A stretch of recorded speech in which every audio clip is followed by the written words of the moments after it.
સરસ એમણે અહીંયા વંદના કરી. અમે બધાય આજે આ પ્રોગ્રામમાં લોક સંસ્કૃતિની વાતો ગીતો જેમ ભાઈએ કીધું ડાભીભાઈ બહુ સરસ સંચાલન કરતા હતા.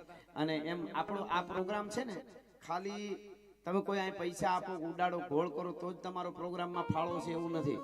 2 કલાક 3 કલાક જે પ્રોગ્રામ આખો ચાલે એટલી ઘડી સારી રીતે સાંભળો કે ભાઈ અમારો વિસ્તારનો અમારા દેશ માટે ભરતી થયેલો એક યુવાન હોય અને એનો જન્મદિવસ ને એને અંજલિ દેવાનો આ કાર્યક્રમ હોય તો આજ બધા કામ પડતા મૂકીને પૂરો થાય ત્યાં સુધી મારે હાજરી દેવી. એ પણ પરમાત્મા તમારી નોંધ લેશે બરાબર કે આને બરાબર હાજરી દીધી છે. એટલે સરસ રીતે આવડું મોટું ગ્રાઉન્ડ છે. આપ બધા ગોઠવાઈ જાઓ. પધારેલા બધા જ વડીલો મુરબીઓ માતાઓ બહેનો આપણું ગૌરવ અને લોક લાડીલા ધારાસભ્ય શ્રી અમારા મિત્ર એવા ભગવાનજીભાઈ પ્રમુખ સાહેબ બીજા ત્રીજા સરપંચ સાહેબ રામભાઈ અને બધાના નામની મને ખબર ન હોય પણ બધા વડીલો મુરબીઓ માતાઓ બહેનો આપનું સ્વાગત કરી અને લોક સંસ્કૃતિની વાતો ગીતો દુહાસન આપને મોજ આવે ની આપ કોઈ ગોળ કરશો તો એ પૈસો અહીંયા રહેવાનો ગોળ પૈસા ન હોય અને હારો પડકારો આપો તો એ આપણો આગવો છે. આપણો એ તો કોઈ ઉસીનો લેવા જવાનો છે નહીં. વાહ વાહ. આ તો દરિયાકાંઠો હોરઠની ધરતી છે. અહીંયા વીરોની ધરતી છે, મહાપુરુષોની ધરતી છે. આ ધરતીના મકતુપુરના સીમાડાના પાદરના પથ્થરને કોઈ જઈને પૂછે તારી પાસે શું છે, તું ગુરુથી ઊભો છો એકલા, એ પથ્થરે જવાબ આપે કે સેના માટે ભરતી થવા માટે અનેક યુવાનોનો મોકલ્યા ને એ પથ્થરની ધરતીનો એ ધરતીનો પથ્થર શું એને પણ ગૌરવ હોય. ઊંચું હયું કરીને પથ્થર પણ પાણો વાત કરી શકે એવી મકતુપુરની આ ધીંગી ધરતીમાં જ્યારે મળ્યા છે ત્યારે આપણને એમ લાગે આપણે મારે દુહાસનથી શરૂઆત કરવી છે પણ હું આ યાદ આવ્યું આપણને શું લાગે ખબર કે ભાઈ સિદ્ધાર્થ છે એ શહીદ આપણા વચ્ચે છે નહીં, એ છે નહીં. આપણે બધા જીવી છીએ કેવું સરસ, જો આપણે બધા જીવન જીવીએ છીએ એ આપણી વચ્ચે છે નહીં. અત્યારે આપણને એવું લાગે ને પણ હું એક તમને ચોક્કસ વાત કહું ને બધાને સાચી જ માનવી પડે. એ વાત એ છે આજથી 100 વર્ષ પછી ફીટ આજથી 100 વર્ષ સાંભળજો ફીટ આજથી 100 વર્ષ પછી અહીંયા કોઈ બેન દીકરી 6 મહિનાનું બાળક લઈને અટાણે પ્રોગ્રામમાં આવી છે ને એ નહીં હોય. અહીંયા જેટલા બેઠા આપણે તો નહીં હોય પણ નાનામાં નાનું બાળક એ આજથી 100 વર્ષ પછી જીવતું નહીં હોય એ ગેરંટી. અત્યારે આપણને લાગે કે આપણે જીવી છીએ પણ 100 વર્ષ પછી 100 વર્ષ પછી આમાંથી કોઈ આપણે નહીં હોય. તેથી પણ સિદ્ધાર્થ જીવતો હોય છે. જ્યાં લખો હોય ત્યાં લખી લેજો ભલા માણસ એ દેશ માટે ગયો છે, એનું પુતળું ઊભું હોય છે, એ જીવતો હોય છે. શું કામ એને અલગ કરી બતાવ્યું છે, કંઈક ભરતી થયો છે. આપણે આપણા જે કાંઈ બિઝનેસ હાઉના કરતા હોય એના કરતા એ કંઈક જુદું છે. ક્યારે ગોળી આવે અને ક્યારે આપણું જીવન પૂરું થઈ જાય નક્કી નહીં ખબર હોવા છતાં એટલે એને અંજલિ દેવા માટે જ્યારે મળ્યા છે ત્યારે આપણી પરંપરાની વાતો એ દીવડો છે એ ભલે ઓલાઈ ગયો પણ અંજવાળા કરી ગયો છે, આપણા વિશે અંજવાળા કરી ગયો છે. એટલે એને અંજલિ દેવા માટે આટલા બધા માણસો ભેળા થયા છે. મને હિન્દી કવિતાની 2-3 કડી યાદ આવે છે. આ પરિવાર પરમાર પરિવારને હું કહું સાહેબ ઘણી વખત આપણને એમ લાગે પણ બહુ અઘરું છે. આવડો દીપક કદાચ 70 વર્ષે વયું જાય કોઈ ગલઠું તોય આપણને હોરવે નહીં, ઓલું લાગે ઘા લાગે તો એ જનેતા એ બેન એ બાપા એ ભાઈઓ કુટુંબ પરિવાર ફૂયું મામા એના પર કેવી વીતી છે. એને મન વાળવા માટે એટલું જ કર્યું હોય છે કે નાની ઉંમરે અમારો દીકરો વયો ગયો, ભાણિયો વયો ગયો, ભત્રીજો વયો ગયો, ભાઈ વયો ગયો પણ જેટલું જીવો એમાં થોડા વર્ષોમાં પણ એને દેશ માટે સેવા કરી લીધી. એના ગૌરવ ઉપર અમે જીવી જઈશું. બીજું અમારા પાસે શું ગૌરવ લીધા છે, એ ગૌરવ ઉપર અમે જીવી જઈશું એટલું જ. અને 18 વર્ષના અહીંયા આવ્યા છે વીર. કોઈ પણ યુવાન સેનામાં ભરતી થાય ને એક જ્ઞાતિનો ન હોય, દરેક જ્ઞાતિ અમે ગૌરવ લઈ શકીએ, કોઈ પણ જ્ઞાતિ ગૌરવ લઈ શકે. પણ મને બેન સંધ્યાબેન ને જ્યારે મળ્યો અહીંયા બોલી દીકરી એમનો જે આવકાર એમનું જે તેજ એના ઉપર મને એક વાત યાદ આવે. પછી ભગવાનજીભાઈ દુહાસનથી શરૂઆત કરું.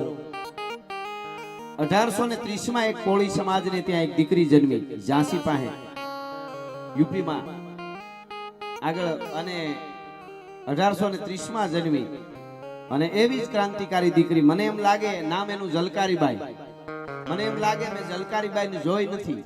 એની અણહાર કેવી છે, ઝલકારીબાઈ કેવી છે. એને રાષ્ટ્ર માટે ઝાંસીની રાણી લક્ષ્મીબાઈ માટે પોતાના પ્રાણ આપી દીધા એ તો ખબર છે. પણ બેન સંધ્યા જેવી ક્રાંતિકારી દીકરીને જોઈ તો એ લાગ્યું કે આવી ઝલકારીબાઈ લાગતી છે કદાચ. એમાં આપણને એની ઝાંખી કરાવી દીધી. અઘરું છે ભાઈ વયો જાય ને પછી આખો આવડો કાર્યક્રમ બધાને ભેગા લઈ અને કરી બતાવું, એના એટલી બધી તૈયારી કર્યું. તમે જુઓ છો ને ઘરે જાવ તો એની પ્રતિમા ને બધું, ત્યારે એમ લાગે કે નાનપણથી હાથમાં કુવાડો લઈને જંગલમાં ફરતી બેન ઝલકારીબાઈ, તને કોક દી કેમ લાગે કે હું થોડીક થાકી ગઈ એવું લાગે તો આવા પાત્રોને વાંચી લેવા. સંઘર્ષમાં ઈ જ કામ આવે. એન્જોય કરવો જીવનમાં બધું જરૂરી છે. કોઈ દી દુનિયા તમે હારા ઇતિહાસો વાંચ્યા છે ને એ તમારો સાથ નહીં છોડે, તમને મજબૂત બનાવશે. બાકી દુનિયા તો ભૂલી જાય ગમે ત્યારે ધક્કો મારી દે. મેં ઘણી વાર કીધું, હસતા રડી પડે ભાઈ માણસ છે, અને રમતા રડી પડે ભાઈ માણસ છે, અને ચંદ્ર ઉપર પણ સડી પડે માણસ છે, બે ડગલામાં ખડી પડે આ તો માણસ છે. એનું કાંઈ હસતા રડી પડે ભાઈ માણસ છે, અને બે ડગલામાં ખડી પડે આ તો માણસ છે. એનું કાંઈ નથી. માણસ એવો છે, તમે બહુ મીઠા થાવ ને તો પી જાય, બહુ કડવા થાવ તો થૂકી નાખે, ખોવાઈ જાવ તો ગોતવા નીકળે, હામા મળો ધક્કા મારે. એવી દુનિયા છે, એમાં જીવવું છે. ઘણા માણસ રણની રેતી જવા હોય, દી આથમી જાય તોય ધકતા હોય. બોલો, આપણે એમ થાય કે હવે તો રહેવા દે, દી આથમી ગયો તારો હાવ. ઘણા માણસ વેફરના પેકેટ જેવા હોય, આપણને લાગે બહુ છે, અંદર આટલોક જ માલ હોય, બાકી અવાજ હોય નીકળી. આપણને ખબર પડે કે આ તો કાંઈ છે નહીં, અવાજ હતી અંદર. એવા ઘણા માણસો. પણ હું એમ કહું છું કે ઈ 1830 જન્મેલી ઝલકારીબાઈ કોળી પરિવારના ત્યાં જન્મેલી, હાથમાં કુવાડો લઈને જંગલમાંથી લાકડા લઈને બેસીને એમાંથી થતા થાય ને. ઈ તો પાછો ઝાંસીની રાણી લક્ષ્મીબાઈનો બહુ સેનામાં બહુ મોટો માણસ હતો, પૂર્ણ કોળી. અને એમની આરે ઈ ઝલકારીબાઈના લગ્ન થાય. ઝાંસી રાણી રેજિમેન્ટ દુર્ગા દળ હતું. ઝાંસીની રાણી લક્ષ્મીબાઈનું એક આખું દુર્ગા દળ હતું. ઈ દુર્ગા દળની મેન લીડર બની હતી ઝલકારીબાઈ કોળીની દીકરી. અને સતત જાગૃત રહી, લડી લેવું એવી અંગ્રેજોના ધમાકા બોલે આખા ભારતમાં. તમે વિચાર કરો ઈ કેવી ઘટના છે. હારા માટિયા મેં કહેવા તો હામી મીઠ નો માંડી હગે. ઈ તરવાર લઈને સેનાપતિ બની, દુર્ગા દળની મેન બની, અને ઘોડા ઉપર સવાર થઈ, અને હાથમાં તરવાર લઈને જેથી ઝલકારી નીકળીને તેથી એમ કહેતી હતી ઝાંસીની રાણી માટે મરવાનો વખત આવે અને તરવારથી આર પાર નો ઉતરી જાઉં તો મારી જનેતાનું ધાવણ લાજે, હું કોળીની દીકરી નહીં. ભલા માણસ, આવો ઇતિહાસ છે. અહીંયા બેઠેલા યુવાનો કોઈ કોળીની સમાજની 18 વર્ષની દીકરીઓ, આ તો સમાજ વધારે એટલે હું વાત કરું છું. આને વાંચી લેજો, ખબર પડે ક્રાંતિ કોને કહેવાય. અને એક વખત, એક સમય, એક ક્ષણ, એક કાળ એવો આવી ઉભો રહ્યો, ઝાંસીના ગઢને ચારે બાજુથી ઘેર્યો. અંગ્રેજોએ ઘેરી લીધો. અને ઝાંસીની રાણી લક્ષ્મીબાઈ તો પાત્ર સાહેબ, આવી કઈ દીકરીઓ એની હિંમત જોઈને તૈયાર થઈ ઝલકારીબાઈ જેવી. એને શમશીર ખેંચીને તૈયારી કરી. ત્યારે એટલું કહેવામાં આવ્યું, સેનાપતિઓ બીજા ત્રીજા ને એમ થાય ને કે મહારાણી તમે જીવતા હશો ને લાખો મરજો, પણ લાખોનો પાળનહાર ન મરજો, એવું આપણે ત્યાં કહેવાય.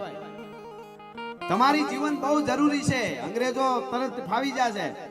એટલે કીધું કે હું મારો ઝાંસી છોડી ન જાઉં. તેથી સડાપ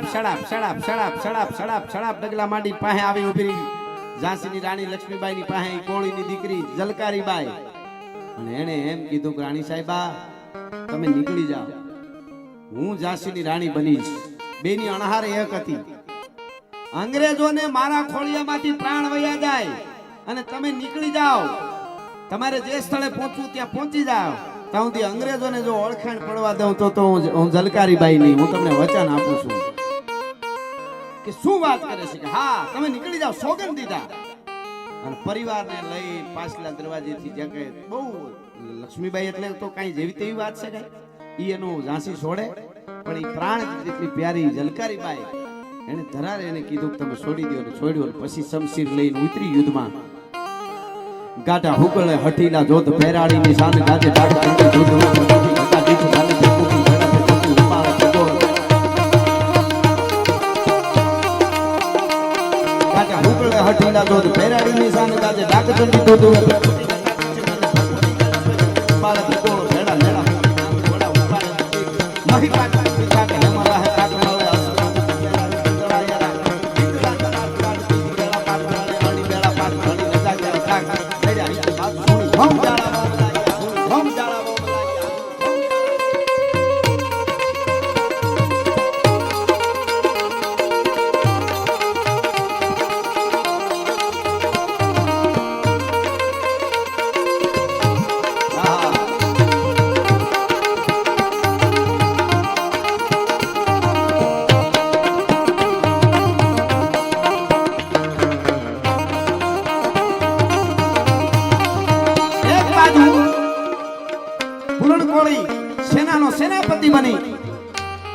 અને હાથમાં શમશીર ઘોડા ઉપર સવાર થઈને લડતો હતો અને લક્ષ્મી ઝાંસીની રાણી લક્ષ્મીબાઈની સેનામાં પ્રમુખ થઈને લડતો હતો. બીજા પણ સેનાપતિઓ હતા અને એક બાજુ ઝલકારીબાઈ દુર્ગાદળ જે હતું, નારીની શક્તિની જે આખી સેના હતી, એની પ્રમુખ થઈ અને કોળીની દીકરી લડતી હતી. ગૌરવ કેવું હોય છે. મને લાગે સિદ્ધાર્થ જેવાએ નાનાથી આવી વાતો સાંભળી અને ભરતી થવાનો આ આખો વિચાર આવ્યો હોય છે. અને કહેવાય છે છેલ્લા શ્વાસ સુધી બે માણસ લડ્યા, પૂર્ણ કોળી અને ઝલકારીબાઈ એની પત્ની. અને છેલ્લા શ્વાસ છોડ્યા ને ત્યારે અંગ્રેજોને પ્રાણ છોડતા છેલ્લા શ્વાસ ને છેલ્લા લેતી હતી ત્યારે અંગ્રેજ માથે આવીને ઉભો રહ્યો. લોહીની ધધકારીઓ જાતી હતી. પોતાના વાળ છે દુર્ગાના છૂટા થઈ ગયા હતા. દુર્ગા જેવી લાગતી હતી ઝલકારીબાઈ. અને ખકડાટ દાંત કાઢતો ગોરો અમલ અધિકારી જ્યારે આવ્યો કે બહુ ભાગી તું, ઝાંસીની રાણી અમારા સામે બહુ લડી. હે લક્ષ્મીબાઈ, આજ પકડી લીધી ને તને, આ અંગ્રેજોની તાકાત છે. અને તેથી ખખડાટ આંતરડા બારા નીકળી ગયા હતા. ઈ ઝલકારીબાઈના ઈ કોળીની દીકરીના ખોપરા ફાટી ગયા હતા. સતાય છેલ્લા શ્વાસ લેતા ખખડાટ દાંત કાઢતા બોલી હતી કે અંગ્રેજો, તમે જેને ઝાંસીની રાણી લક્ષ્મીબાઈ સમજો છો ને, એને તો મેં જીવતી અહીંથી રવાના કરીને ઠેકાણે પુગાડી દીધી.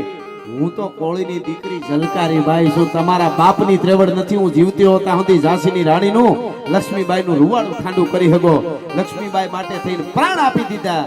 ઈ ઝલકારીબાઈ, એવી ઝલકારીબાઈ જેવી દીકરીઓ હોય ત્યારે આપણને એમ થાય કે આ દેશનું ભવિષ્ય ઉજળું છે. એ ઝલકારીબાઈ જેવી બને એવી આપણે બેનને સંધ્યાને આપણે શુભકામનાઓ આપી છીએ અને કોઈ દી હિંમત ન હારે. એટલા માટે હા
કામ નથી.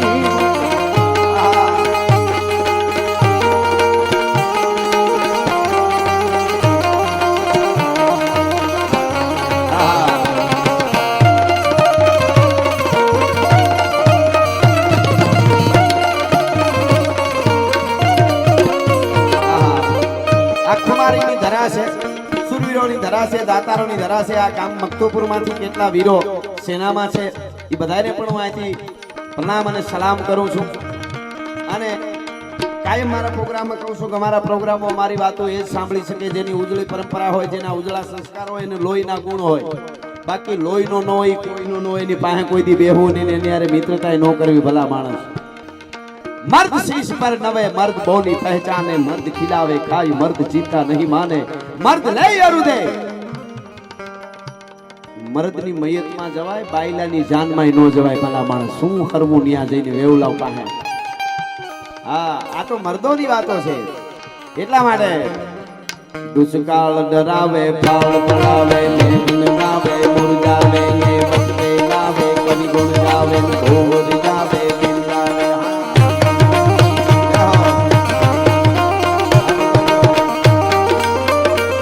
દુષ્કાળ ડરાવે ફાળ પડાવે મેઘન ગાવે મુરજાવે હે વખતે ગાવે કવિ ગુણ ગાવે ઘોર જાવે બિરજાવે બિરજાવે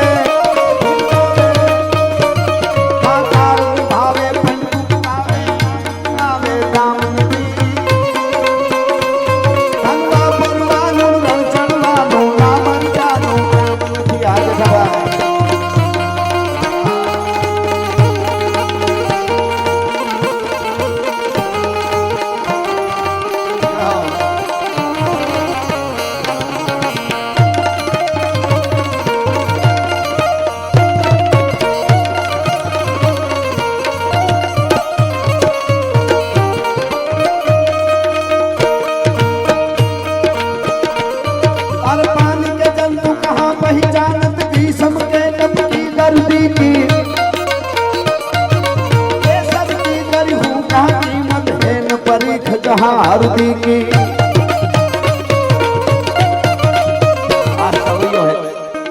पानी के जंतु कहाँ पहचानत ग्रीष्म के तप की गर्दी पानी में રહેવા વાળા માછલીને થોડી ખબર હોય ઉનાળામાં કેટલા ડિગ્રી તાપ ધગે છે અને આપણી જેવા એસી વાળી ગાડીઓમાં ફરવાવાળાને થોડી ખબર હોય ઉનાળાનો તડકો કેવો છે 1.5 મણનું વેપન બાંધી રાજસ્થાન કે રેગિસ્તાન જેવી બોર્ડર માથે સેનાનો યુવાન ઉભો હોય ને એને ખબર હોય તડકો કોને કહેવાય તાપ કોને કહેવાય ભલા માણસ ઈ સહન કરે એટલે કહે છે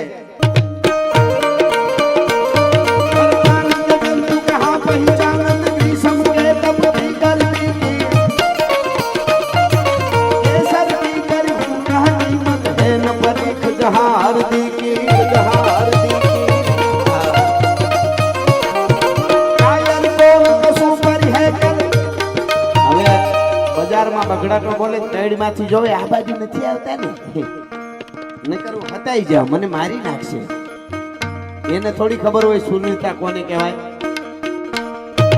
કાયર કોણ કસુ કરી હે सूरन को सती है मर्दी की दर्दी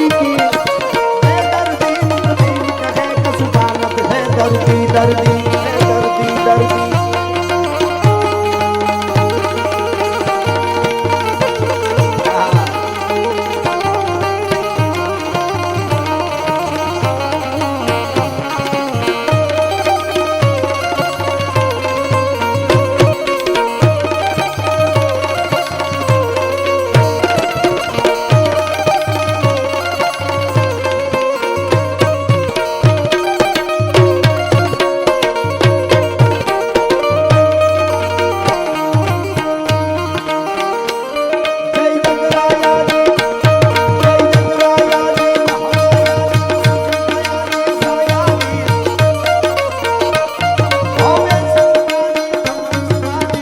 तू हाजी हा हाजी हाजी हा हाजी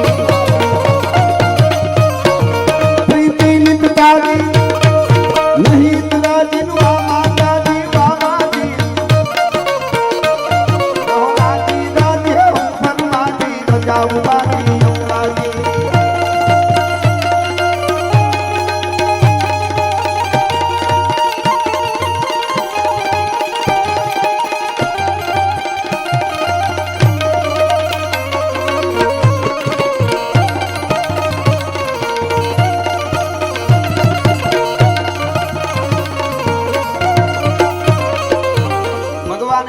ધરતીમાંથી મોકલ્યા માણસ તરીકે મોકલ્યા અને આટલો આનંદ એમાં આ યુગમાં મોકલ્યા ઈ બહુ મોટી વાત છે અટાણે એઆઈ ના યુગમાં આપણને જીવતા સહી નહીં તો ભગવાનનો આભાર માનવો જોઈએ આપણે જીવતા સહી અટાણે મોજું કરી છે એમાંય કોરોના પછી જીવતા સહી ઈ પરમાત્માની કેવડી દયા કહેવાય અટાણે આપણે મોજ કરી કેવી કેવી નવી નવી ટેકનોલોજીની વસ્તુ જોઈ છે પણ એક વાત બાકી રાષ્ટ્ર માટે દેશ માટે આવા યુવાનો પાસેથી પ્રેરણા લઈને વિચારી લેજો હું અહીંયા આવ્યો છું આ એક માણસ છે ને ગરીબ હતો એની પાસે કાંઈ નહોતું એને એમ થયું કે મારે હવે જીવવું નથી સુસાઇડ કરી લેવું છે એવું વિચારી જાતો એમાં સંત હામાં મળ્યા એટલે કીધું મોઢું પડેલું જોયું એટલે સંત ઓળખી ગયા કે આને કંઈક તકલીફ છે કેમ છો બેટા? તો કે સીતારામ. કે સીતારામ. કેમ બેટા આમ નિમાણો થઈ ગયો છો હાવ તેજ વગરનો? કે બસ બાપુ જીવવા જેવું નથી, જીવનમાં કઈ છે નહીં, ભાંગી ગયેલો હાવ, સમજ્યા? ઈ કે મારે જીવવું નથી. કેમ નથી જીવવું? કેમ બસ મારું કોઈ કુટુંબ મારું નથી રહ્યું અત્યારે, મને કોઈ બોલાવતું નથી, મારી પાસે ધન નથી, મારી પાસે કાંઈ છે નહીં, મારી પાસે કોઈ વસ્તુ નથી, ભગવાને મને કાંઈ નથી આપ્યું. સાંભળજો. અને ઈ વખતે ઓલા સંતે કીધું કાંઈ નથી તારી પાસે? પૈસા જોઈ છે તારે? કે હા પૈસા હોય તો જીવી જાઓ. એમ ને? તો હા એક કામ કરી ભાઈ. કે શું? તારો એક હાથ અહીંથી કાપીને મને દઈ દે તો 50,000 દઉં. તો કે હાથ કાપીને કેવી રીતે? 2 હાથ દે તો 1 લાખ દઉં. કે હાથ થોડા દઉં? એમ કે હા તો એક કિડની મને દે ને, એક કિડની તો 5 લાખ દઉં. અરે પણ કિડની થોડો દઉં? કે 2 કિડની દે 10 લાખ દઉં. ઈ થોડો દઉં? લીવર દે ને 20 લાખ દઉં. અરે ઈ થોડો દઉં? એક આંખ દે ને 50 લાખ દઉં. 2 આંખ દે તો 1 કરોડ દઉં. અરે ઈ થોડો દઉં? તઈ બાપુએ કીધું સાધુએ, તને ખબર છે આ બધું થઈને ભેળું કરી કેટલાનું થાય? તો ઈ તો કરોડોનું થાય. કરોડોનું થાય ને તો કા આટલું પરમાત્માએ આવો દેહ આપ્યો છે ને કહે છે મારી પાસે કાંઈ નથી. ભલા માણસ અંદર જોવા ઝાંકીને જો, મનુષ્ય દેહ હિંગોળ મળ્યો છે પ્રભુનો. તો હારા વિચારવા, જેમ બને વ્યસનથી દૂર રહેવું થોડું. આપણને ઈ ટાળી નાખે. આપણે યુવાનો ક્રાંતિકારી બહુ છે. તમે તમારા જૂના ઇતિહાસો વાંચો, તમને ખબર પડે. સોમનાથ